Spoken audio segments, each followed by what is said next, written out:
In a world that never slows down, can AI actually help us heal, not just hustle? Welcome to the AI Empowered Mom podcast. AI Empowered Mom is on a mission to reduce the mental load of parenthood through AI assistance, helping moms delegate the draining and reclaim their time and energy. I'm Sarah Dooley. I'm the founder of AI Empowered Mom and the host of the AI Empowered Mom podcast. I am thrilled today to be joined by Adriane McCord. Adriane is a psychotherapist, an executive coach, and a strategic advisor who bridges high-performance business leadership and modern psychodynamic therapy to help leaders achieve profound professional and personal transformation. Prior to launching her practice, she worked in technology at LinkedIn and in consulting at Deloitte. She lives in Austin, Texas with her husband and children. I heard her speak recently on a fantastic panel at UT Austin regarding navigating career changes with confidence, and I was blown away by a couple of her comments on the panel, which is how we got here today. Thank you so much for the invite, Sarah. I'm really looking forward to the conversation. As Well, I mentioned a bit ago, motherhood, AI, mental health, I have to pinch myself that I get to chat with you about these arenas of my passion. could you tell us a little bit about yourself and your family life? Share a little bit more about you. Well, as you mentioned, a psychotherapist, exec coach, and founder, living here in Austin with my husband and two young children. They're almost 4 and almost 6. One core intersection in memory that really brings together my life as a mom and a professional in this path was a eureka moment I had when my youngest child, Pierce, was about 6 months old. And I was working in tech after my maternity leave. And over the Christmas holidays, I had a few weeks off where you're able to look at your day-to-day routine a bit more objectively. And literally mid-brushing my teeth, I gasped and turned to my husband, Brendan, and said, I think I want to be a therapist. And that pivot represented a really big detour. But that transition also represented fresh thinking about what had always been energizing to me in my work. It was really always the psychology, what made teams tick and thrive, what motivated or sustained individuals on my team or people I mentored. I looked at the mountain of books on my nightstand about self-development and personal growth and the podcast I enjoyed listening to, conversations I enjoyed having. In some ways, what felt like a lightning bolt of a eureka moment was really a great remembering that was always kind of hiding there in plain sight. And so that sent me on a 2.5-year quest back to grad school where I got my master's of mental health counseling, now working in the intersection of exec coaching and psychotherapy with high achieving individuals who want to lead from a place of authenticity and passion and self-trust. And because it's AI relevant, I'll share that my husband, Brendan, had become an AI entrepreneur back in 2015. And after he had achieved exits for his companies, similarly faced questions of what's next? What do I really want to do? What sort of values do we pass on to our young children? And he dove into philosophy, reading ancient texts and exploring some age-old wisdom about what made for a good life. And he realized that philosophy was a really useful lens through which we could look at this new continent of AI that we were all stepping onto. So together, he and I launched the Cosmos Institute nonprofit, and that has a research, education, and grant awarding arms, really aiming at building AI in service of human flourishing. I really enjoyed reading a bit about the Cosmos Institute. It's so close to my heart and so important, not just to me, I think, but to so many moms like us, keeping humans at the center of technology design. So thank you so much for sharing that. If folks want to read more or learn more about the Cosmos Institute, where do they find that? Our website is cosmos-institute.org, and we also put out a monthly Substack newsletter that you can subscribe to on our website. Well, how does AI show up in your life, either in your professional life working with your clients or in your home life? I'll start with the family life side. AI has actually played a really big role in our choice of education for our kids. And so our daughter, who's almost 6, goes to kindergarten here locally at the Alpha School. And that school leverages AI in the mornings for individualized learnings for about the first 2 hours of the day. And then couples that with the 5 hours in the back half of the day that are very immersive, human guide-led missions of life skills around entrepreneurship, social and emotional learning, personal finance, hands-on science experiments. This particular unit, she has modules actually around using AI for nurturing a specific hobby or interest. So she just chose gardening, so she's working with the LLM to devise a gardening plan and making it Texas weather appropriate. She's learning about Austin attractions and creating a video vlog where she can tell other kids about her city. So it really spans the tech immersion, but also the very visceral and tactile human skills. Wow, how did you decide to send your daughter to the Alpha School? Yeah, we were really energized when we went to an info session and met the founders. So we thought this school's model was really interesting commentary on places where AI versus humans shine and how those two can work together very synergistically. Wow, okay, well, what a fascinating start to how AI shows up in your personal life. What about on the professional side? Is AI woven into the work that you do? On the entrepreneurial side, AI was immensely helpful as I navigated structuring the two-part entities of exec coaching and therapy. So it very easily gave me all the steps I needed to file with the state, get a federal tax ID, get a HIPAA compliant workspace, registering my website domain.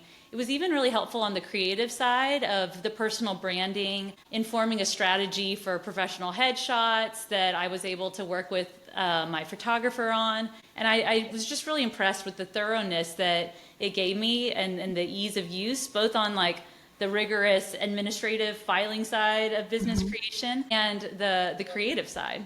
And then I'd say on the day-to-day actual like work content, it's been a very helpful thought partner as I've synthesized mental models for healing and personal growth that I've integrated across various therapeutic modalities I've learned or behavioral psychology principles that have resonated with me. It's really helped sharpen my thinking and depict visually this model and perspective that's made it easier to communicate in my work. What really strikes me about all of that is that you're using AI for technical use cases, for some really creative use cases, so kind of wide, but also in your work going very deep into frameworks to support psychotherapies. And I recently read from your alma mater, from HBR, from Harvard Business Review, noting that in 2025, the top use case for generative AI was therapy and companionship. Did this surprise you? And do you have any thoughts on therapy and companionship as a top use case for generative AI? I was honestly somewhat surprised that it already was the number one use case for generative AI, particularly on companionship. I guess a few years ago I assumed that would come in time, but would definitely lag some of the more transactional uses or analytical uses that we'd have for the software. But I guess let's start with the positives, as there are many. I think AI does show a lot of promise and can be a really wonderful tool for enhancing self-introspection and building self-knowledge, recognizing patterns or blind spots that we might not be privy to. And so particularly with LLMs like ChatGPT that really create a robust profile based on all their interactions with you, you can have it mine those past interactions, perhaps to highlight superpowers or blind spots, areas for personal development. I love the fact that you can share with it and build upon personal goals or objectives or values, and then seek its advice as you navigate maybe a specific personal or professional crossroads where you want to find yourself living in alignment with those principles that can kind of really help you at the frontier of that question, sussing out some of the tensions. But I think we have to be careful and cautious in our use of it. I recommend augmenting our material world with it as a tool, not sourcing all therapy or companionship to it. Particularly need to be careful not to self-curate some hall of mirrors that just becomes an echo chamber of our own thoughts. If you ever notice, sometimes ChatGPT will start sounding just like you. And if an LLM is created for flattery or user satisfaction, it's probably prone to telling you what you want to hear. But is that the best life advice? For instance, a good therapist wouldn't go, 8 sessions without telling you something that's hard to hear once there's rapport and trust built. So also, is it telling you what to do in a way where you are actually outsourcing your own gut and intuition and wisdom and power of reasoning to it? Ideally, there's the therapeutic support, whether from AI or a human, that's not overly directive, but can act as almost a Sherpa for you as you wrestle with and work through a problem that you're confronting, finding a path forward that's most true and authentic to you. Mm-hmm. And then on the companionship front, does over-reliance on AI for companionship help you know and understand yourself better and more fully show up in the world around you? Or does that cause you, my fear is that might cause someone to withdraw from the world as no one else gets them quite the way that the LLM does. I think in the highest use, these tools can help someone, more richly and curiously inhabit the material world around them and not withdraw and isolate. So a nuanced answer, perhaps. Certainly. Do you have any guidance for people if they are working with AI tools, how they can get a more nuance or more balance, as you suggested, kind of a nuance that you gave in your own answer? It reminds me a few months ago, there were some trending prompts on X about things you could feed, particularly ChatGPT with. I mean, one I've seen just prefaces the question with, I'd like some tough love, like what are blind spots I may not be seeing?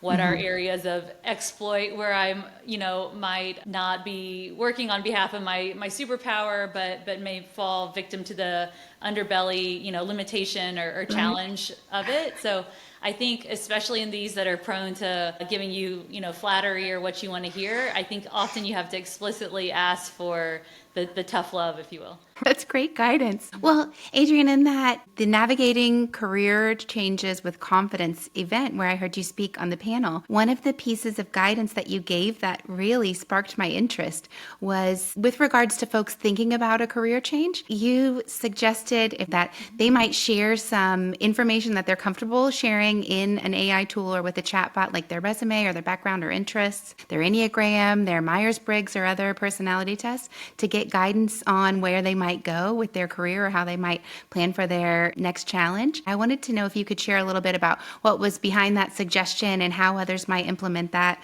recommendation. Absolutely. That's something that kind of came organically from my own life. I got really excited about learning about the Enneagram personality typing and how that seemed to be a really helpful balance and counterweight against Myers-Briggs personality typing, which can be more of our external persona and how it interfaces with the external environment.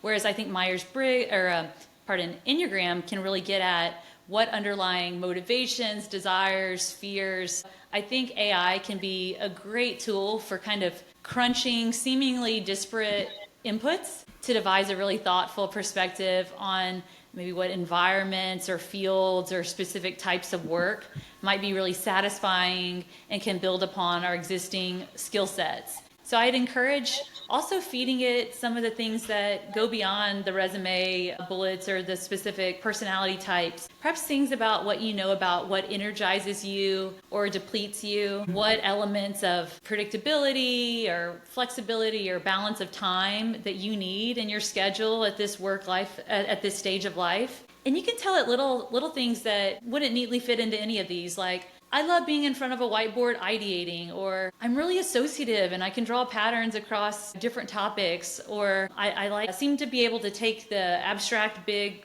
vision and distill it into bite-sized tasks. Mm-hmm. These are key elements that you can feed it, that it can help you see adjacent fields or roles that you may have never considered. And so I just suggest using it as a sounding board and a source for idea generation, but not some crystal ball, of course, that limits you just to its suggestions. What a great suggestion. Well, I want to continue this thought experiment. Let's imagine that moms have put in information about themselves, their interests, their background, their Enneagram or their Myers-Briggs or whatever other type tests they would like to share, and they've gotten some ideas on where they might go next, what change might be in their future. Let's talk a little bit about like what comes next, what the mental load of navigating a change like that or kind of pursuing your future looks like, and how AI can support it. Do you have any recommendations on where to go once you've thought through what might come next for you? We truly are all navigating these rapidly changing tides together. And I think it can be really easy to feel self-doubt that our old skills, our old superpowers, and things that we used to excel in are becoming obsolete. But I would argue that this new continent of AI does create an opportunity to differentiate ourselves in the market by being AI curious. You can really climb the learning curve faster than you think. And so I've seen that, skills are in demand for folks who, for example, know how to use AI agents in lieu of maybe what was previously manually done in Excel, PowerPoint, Adobe. I recently saw a job posting looking for someone in business operations who knew how to use AI to create financial dashboards that historically would have been a lot of number crunching in Excel. And really, this is a fresh skill set of the past 6 months or so. And a bit of learning could allow someone to potentially leapfrog folks who have been in that type of role for years, who haven't yet integrated or been curious about how AI can turbocharge their output. Wow, Adriane, that feeling when you've been taking short breaths and then suddenly you take a deep breath and it kind of calms your nervous system. That's how I felt when you talked about being AI curious. Because in my work, we talk a lot about AI fluency and AI proficiency, and it does put a certain amount of pressure on that you need to become fully fluent in a new language. But the concept of just simply being AI curious and bringing along all the things that make you, all of your humanity, and adding a little curiosity about AI to augment to that, it felt like a nice, relaxing, deep breath. I want to switch gears a little bit and talk about AI and parenting. It's so interesting to me to hear about your daughter at the AI school. What are your thoughts on the role of AI when it comes to mental health and parenting, and what's the right balance between digital tools and human connection? That's an amazing $1 million question, and we are really at an interesting point in history. I was talking with my husband the other day, discussing how we might be the first generation of parents who can't knowingly tell our children exactly what to expect in the workplace in the decades ahead, or even in what society looks like as that changes so rapidly. We've seen the half-life of skills and kind of content-based knowledge rapidly shortening. So I think that begs the question of what key traits to instill in our kids and in ourselves that may serve us all well in the future. I think an entrepreneurial ability to solve problems, a curiosity, high agency, a growth mindset, love of learning, preserving our ability to reason, our ability to reflect, those will be key things. And with AI, I think there's a big difference in active versus passive engagement, especially as it comes to our kids. I think we'll see a bifurcation of kids who were raised to be kind of passive and independent consumers of technology. You can imagine little kid watching YouTube that's just queuing up stuff endlessly alone until they have a dull look in their eye, versus kids who are actively using it to develop and amplify their ideas and their creativity. I have an example from my own family recently. The other night before bed, the four of us, so my husband and two kids, we were playing with ChatGPT's conversational voice mode, and my daughter had the idea of it telling us a bedtime story. She wanted it to be about a princess who had a pet dragon, and that they would be off in the woods doing adventures, but that the dragon had a problem. He couldn't stop hiccuping. Leave it to kids. Okay. ChatGPT took this prompt and ran with it. The princess and the dragons were doing these fun wood adventures, and every time the dragon would hiccup, it would accidentally roar with fire, and you can imagine that was problematic in the forest. And it really had our whole family in stitches with laughter. And our daughter and son would continue to interject with it with plot twists or new characters it wanted to incorporate. And it dutifully complied and wove together a really sweet and funny story that more than anything created a moment of connection. So that's an example of what I mean by active engagement, really keeping the human spirit and that engine of our creativity at the heartbeat of the experience. Well, let's switch gears a little bit into what I am affectionately calling chatbot mode, where I'll ask you some questions and you just say whatever comes to mind. No pressure, just want to hear the top of the mind answer just for you. I want to know first, what's your favorite AI tool? Lately, I've been using ChatGPT's new O3 version. I found it really robust and thoughtful. What about favorite AI use case in your home life? Is it bedtime stories or something else?